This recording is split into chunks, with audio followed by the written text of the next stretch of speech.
Hi எல்லாருக்கும். ஒரே sweet கிரேவிங்காக இருந்துச்சா, அதான் பாதாமும் முந்திரியும் வச்சு வீட்டிலே ஒரு ஸ்வீட். பாதாமை நைட்டு ஊற வச்சு அதுலேருந்து தோலை ரிமூவ் பண்ணி லைட்டாக சூடு பண்ணி எடுத்தாச்சு. கேஷ்யூவையும் பாதாமையும் மிக்சியில் போட்டு அரைச்சாச்சு. இந்த பவுடர் வந்து 3 கப்பு இருந்துச்சு.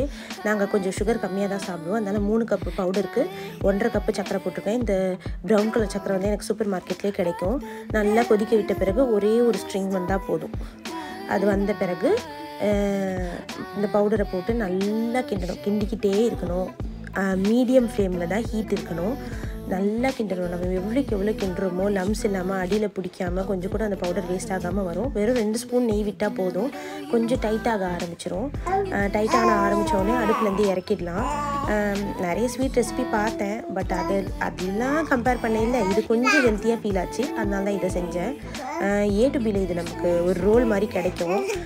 A to B அளவு இல்லைனாலும் ஓரளவு கிடச்சிருக்கு அந்த டேஸ்ட்டுக்கு. பட் செய்யும் போது சூப்பர் வாசனையாக இருந்துச்சு. பட்டர் பேப்பரில் லைட்டாக நெய்யை தடவிட்டு அதை போட்டுட்டேன். லைட்டாக ஆறின பிறகு நீங்கள் இந்த மாதிரி ரோல் பண்ணிங்கன்னா ரோல் ஆகும். நான் வந்து ஃபிங்கர் ரோல் மாதிரி பாப்பா சாப்பிட்றதுக்காக ஃபிங்கர் ரோல் மாதிரி பண்ணியிருக்கேன். எந்த ஷேப் வேணுமோ அந்த ஷேப்பில் பண்ணிக்கலாம். பிடிச்சிருந்துச்சுன்னா மறக்காமல் வீடியோக்கு லைக் பண்ணுங்கள். இதே மாதிரி வேறு ஏதாவது புதுசாக ட்ரை பண்ணனா வீடியோ போடுறேன். டாடா பாய் சூவி.